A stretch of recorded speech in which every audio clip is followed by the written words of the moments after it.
Happy day, everybody. My name is Jeremy, and this is Barbecue Elementary. This week, I was listening to a podcast that had mentioned that the Clover Club cocktail was actually served aboard the Titanic. And that little detail stuck with me. What if I made the Clover Club, and then used the same raspberry syrup from the drink to glaze some spicy hot wings? And with that, this week's video was born. Let's go. The very first thing I did was prepare my outdoor cooking station before making the dry rub for the hot wings. I started with 2 teaspoons of baking powder, 1 tablespoon of kosher salt, 1 tablespoon of smoked paprika, a teaspoon of garlic powder, a teaspoon of onion powder, half a teaspoon of black pepper, and a half a teaspoon of cayenne pepper. Then I gave it a good stir until it was all mixed up before taking out about 1.5 pounds of party wings to pat them dry. When they were perfectly dry, I tossed these little suckers in with the dry rub. You could simply sprinkle them, but I honestly didn't want to make a huge mess in the kitchen.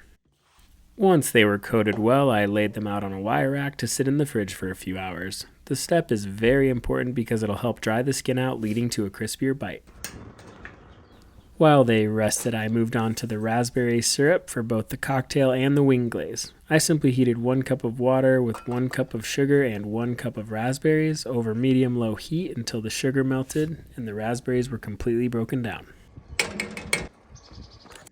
Then I let the mixture cool down almost completely, strained out the seeds and pulp with a fine mesh strainer, and transferred the syrup into a squeeze bottle. For my first time making raspberry syrup, I was pretty happy with how it turned out. It was super easy, it tasted great, and the color was just right. To save myself some hassle, I also went ahead and batched a few egg whites for the Clover Club. It's a great trick if you're making a bunch of drinks or if you're planning to actually measure the specific amount of egg white you'll use in your cocktail, like I did for this recipe. And once everything was mise en place, it was time to get the Weber kettle going.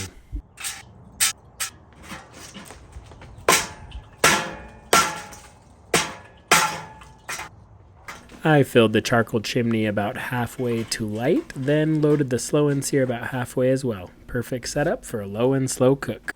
The idea with the slow and sear is to keep your charcoal to one side, and because I'm only lighting 1/2 of the charcoal, the other half will slowly light through the cook, making sure that we stay even at a temperature that's low enough to smoke. I then added some hickory chunks for a little extra smoke and closed the lid to preheat to 250 degrees. Once I was holding steady right around where I wanted it, it was time to put the wings on the grill.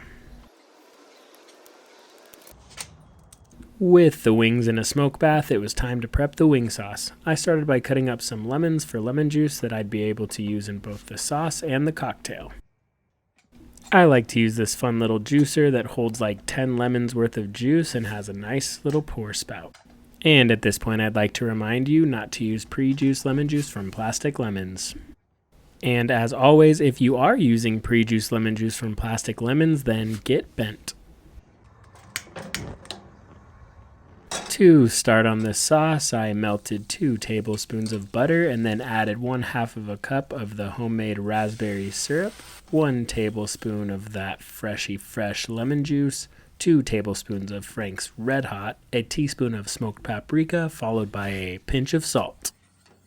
After all the ingredients were in, I stirred on medium-low heat till thickened and sticking to my spoon. I then kept the sauce warm in my oven and it was time to make the Clover Club. Quick note, I am using Julie Reiner's recipe for the Clover Club, which is a 1/2 ounce of lemon juice, a 1/2 ounce of Dolan dry vermouth, which is a more classic edition, a 1/2 ounce of raspberry syrup, a 1/4 ounce of egg white, and lastly 1.5 ounces of a botanical gin. And in my case, I took her advice from a podcast she was on a few years ago and chose this Japanese gin, Roku. With this cocktail, you'll want to use the dry shake method. That's where you shake everything without ice first to help the egg white emulsify, then shake again with ice to help chill and build the smooth, creamy microfoam. Then all that's left is to strain into a already chilled coupe and garnish with a single raspberry. After about 2 hours, the wings had reached an internal temperature of 175 degrees and they were ready to come off the kettle. Now the only thing left to do was to sauce up the wings and plate them. You should probably use a bigger bowl than I did for this, it will make your life way easier. For this cook and cocktail combo, I'll go ahead and give it a 5 out of 10 on the ease scale. A little bit of a time investment with all the scratch-made elements, but nothing too difficult to pull off in the end. So I'd recommend you give it a try.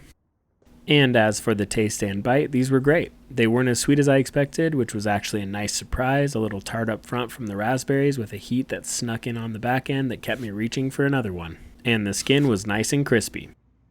And onto the cocktail.